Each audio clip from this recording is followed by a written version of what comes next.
fishing hole. Grab your hat, get your pole. Let's go fishing when you're in the mood. Canadian Sport Fishing, brought to you in part by Rapala, premium fishing gear crafted from experience. Ducket Fishing, pro-driven. Raymarine Electronics, Raymarine, simply superior. Pro Sports Boats, tame the waters.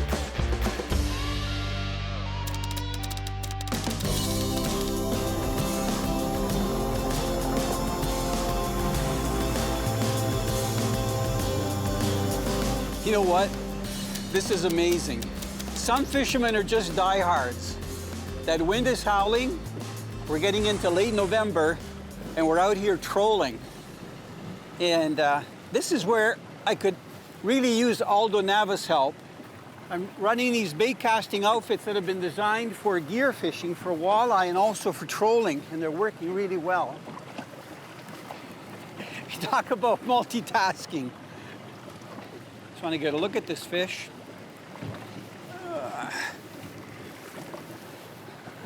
There's, finally I can see my leader. Got to get on the steering wheel again.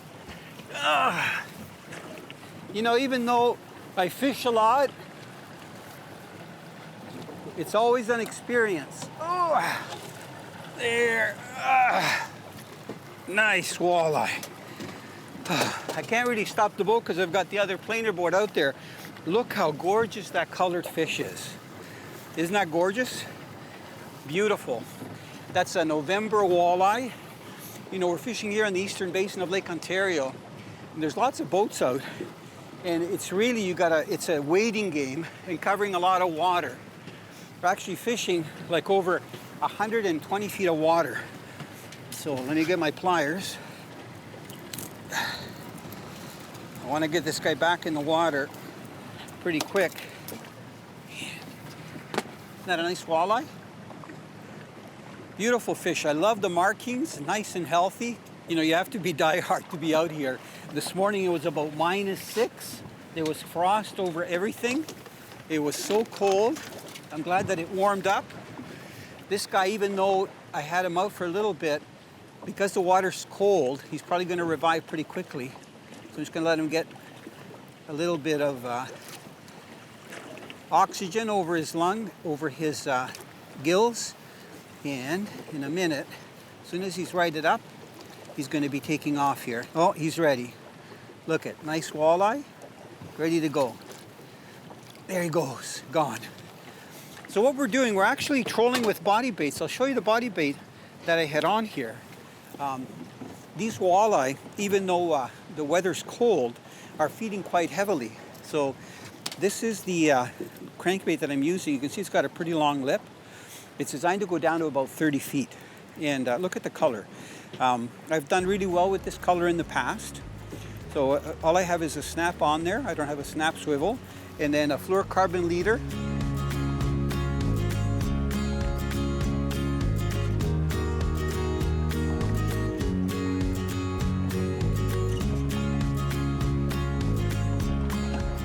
What we're doing is going down this contour line, trying to stay inside 80 feet. You can see a couple of fish here. We just saw a really hot red mark like that, going probably for a school of bait fish because we saw the bait fish there. So our lines are running anywhere from 20 to about 35 feet. Walleye, much like salmon, don't go down unless you're ice fishing to get your jig. They usually come up to strike a lure. So that fish was at about 40. Our lures are running from about 20 down to about 35. So we're covering actually this column right here, the mid column. Closed captioning is brought to you by K100. We make water burn.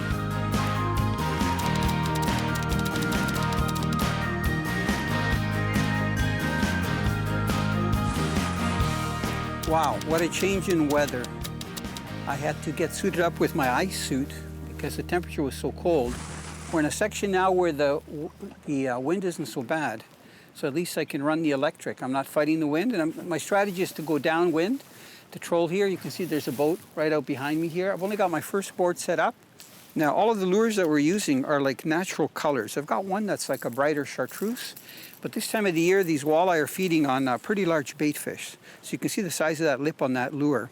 This one is about 14 centimeters long, and it's going to dive down pretty deep. So the swimming action will be at about that angle. We're only going at about 1.5 miles an hour. So a lot of the guys are using pretty big trolling reels. I like to use the lighter stuff. I just think it's more fun. So I'm running about 20 or 30 pound braid. And because I'm not running a counter reel, I've actually marked my braid so I know the distance. So look, the first 100 feet, you're going to see a piece of braid. It's yellow in color. You can actually see it on my spool. So it's just coming up in a second here. So that's my 100 feet of line out in just a moment. Trying to do two things here, steer the motor on manual, the electric, there. So this little, the same type of uni knot that you would use for a bobber stop, that's my 100. And I'm going to go to about 130, which is my next one. So that doesn't interfere at all with my line going out, because we're not going at a fast speed. It's not really unloading the line really quick. And I'm kind of zigzagging back and forth. So that's 130 feet. I'm going to go to about 150 feet. So these are what are called inline planer boards. I really like this one. You can see that they're marked left, so left side of the boat, right side of the boat. What I like about it is for this type of fishing, the planer board doesn't snap off when you get a fish. You actually reel the planer board in and snap it off. And most planer boards, like one I'm going to be putting on in a minute, have one or two places that you have to either push or release the line. But this one, look, this keeps the line in the back. So I'm just going to grab the line, and I'll show you by pushing this one lever. And I don't know if you're going to see it.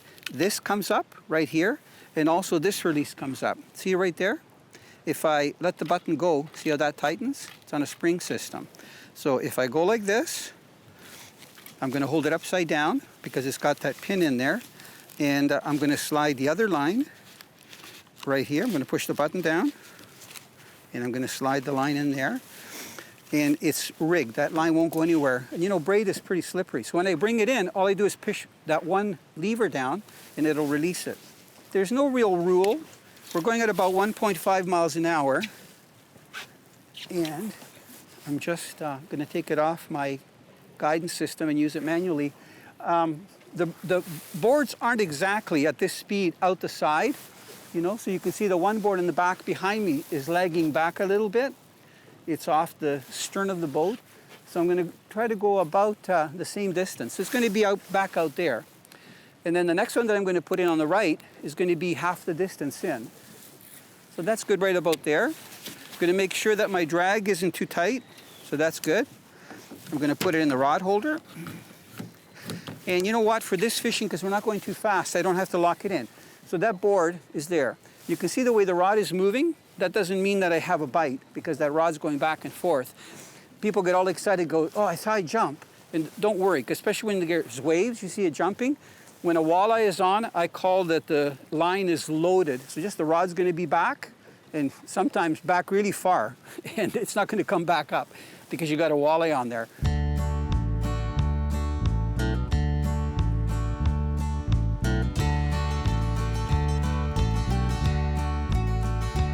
You know, I'm having some great fun fishing out here, even though the conditions aren't the best. Wind's picking up, it's cold, but at least I have reliable batteries, whether it's to power the electronics that I have on the boat or cranking the motor.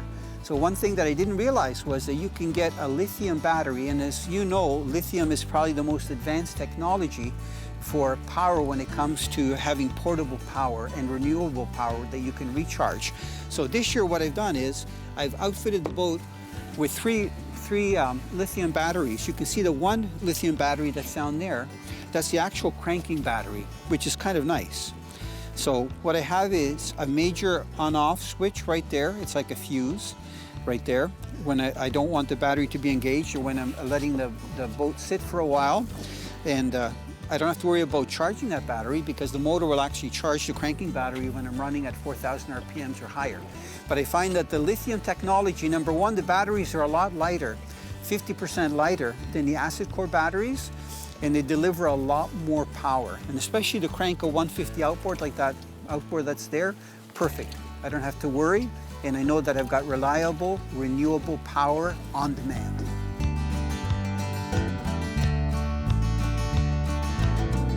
You know, we've taken a break from the walleye fishing and using the downrigger and the planer boards, and we're fishing just some shoreline breaks because this time of the year, when you get into November, December, you can have some really good lake trout fishing. I mean, you can get big freshwater drum this time of the year, but let's see here. I'm just slowly inching this fish up because it could be big.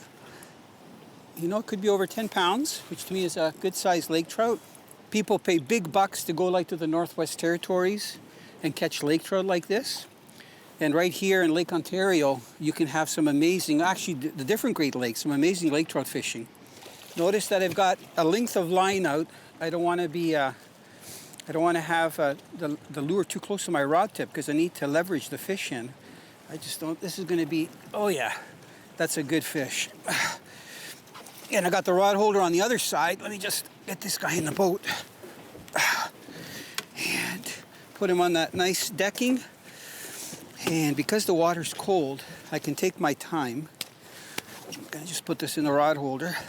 That is a nice lake trout. Look at this. Look at how wide that fish is. Man, that's the length of my hand right there. That's a lean, beautiful lake trout. I'm judging that it's about 12, 13 pounds. Man, they've got teeth. Isn't that a beautiful lake trout? You know what? I exaggerated. I think this fish is maybe 8 to 9 pounds. It just fought so hard. But look at that predatory mouth. The gorgeous colors. Isn't that beautiful? So what I'm going to do, I'm going to just go over here where my rods are. I don't know if I can switch to the back without him taking off. I'm going to try grabbing the cotton peduncle without soaking my arm. So I want him to revolve. Oh man, he's got tons of energy. Look at that. Oh yeah. Oh. Wow. Raymarine Electronics. Raymarine, simply superior. Wow, it's such a big lake and such amazing fishery. You know, there was a problem with the lake trout over the decades because of the lamprey. So they've really almost eliminated, they're not eliminated, but they've really put a dent in the lamprey population because lake trout take so long to mature. And they're very vulnerable to getting lampreys attaching onto them. And eventually, you know, it'll kill them. Oh, I see the leader, which is good. So I just got to be careful here with my, I haven't seen the, oh, nice fish. Maybe if the lure is in its mouth, it won't destroy it. I just hope that it won't break that 20 pound and swim off with it. At any rate, so the lake trout fishing has come back. And in the summertime when the guys are down rigging, and they're fishing for salmon and they get lake trout. A lot of them, you know, put the lake trout down. They call them lube tubes because they don't jump and fight like the salmon. I think they're just such a great game fish, Canadian game fish, cold water fish. Look at this guy. I love the markings on the fins. It's a char, so just like the brook trout, it's got those white outlines on the fins. Oh, man, I'll tell you, with this rod, this is 7 foot medium action. It is putting up a good fight, and I've got the rod, the reel pretty cranked. It's still pulling drag out, so I don't know. Yeah, it inhaled it. Oh boy.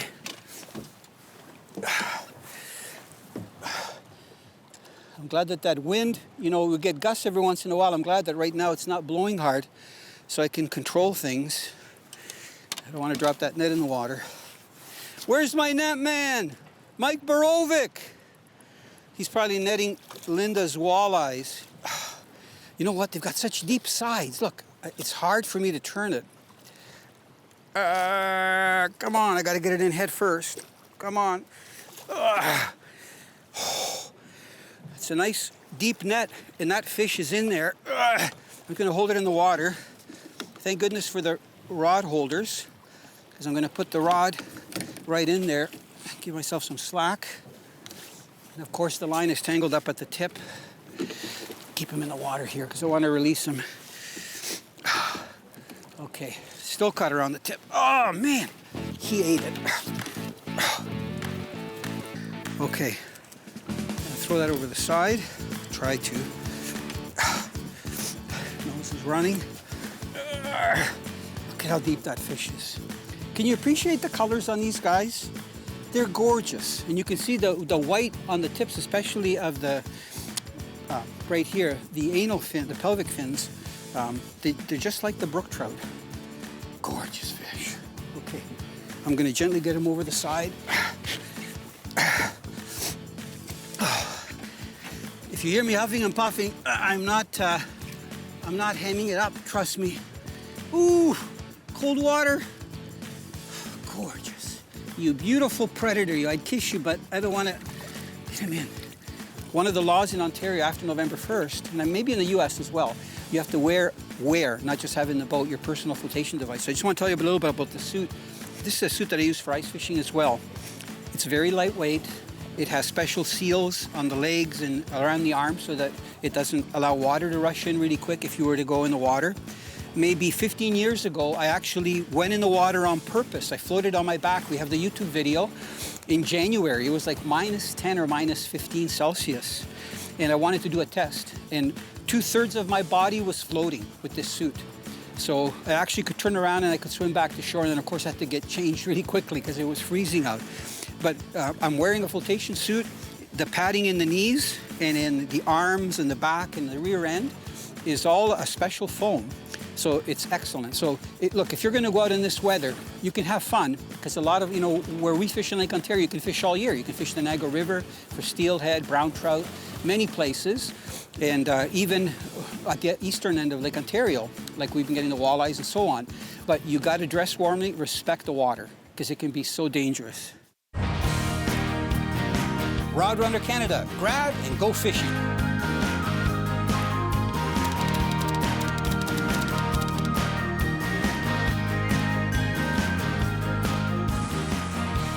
You can see we're in about 26 feet of water. Look, there's a lake trout there, and it was on the move. It was actually moving with the boat.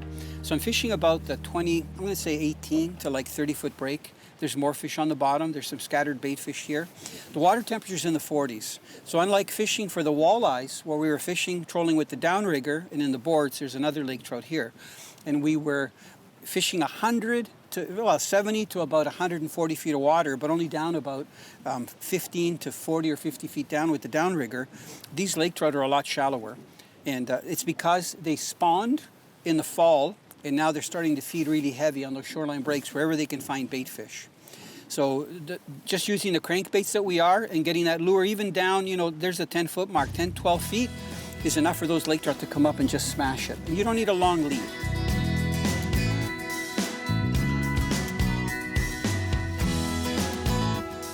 This fish hit and just ran. Come on. It's like a tug of war, because when the water gets colder, you can see the head shakes. Every time that rod goes like that, that's that fish going left and right. Man. Gotta be honest with you, I've got those little warmer-uppers stuck to my socks in my boots under my toes. And I have some ready to go if I need to put them in my pocket or gloves. You gotta be prepared when the water's like this. This reminds me of saltwater fishing. When that rod tip is pulled right down, when we hook some of those amberjacks on Here's the Catch, or those big snapper. Only thing is there's no Goliaths here to eat them, which is good. Look at this. I think they're great fighting fish. Come on. Oh, wow. Man, maybe he's bigger, but sometimes, even a smaller fish, when I say smaller, like, 10, 12 pounds, fights hard, and then you get a big fish that doesn't fight so much. Man, I'm trying to lift him up, and that fish is going down. See here if I can lift it up. On light gear, you can use heavier rods and stuff for trolling, but I find with this light gear, it's perfect. By the way, this is 20-pound braid with a 20-pound fluorocarbon leader, and it seems to be the right combination for the lure to get it down. Come on, I haven't even seen this fish. He's going back out.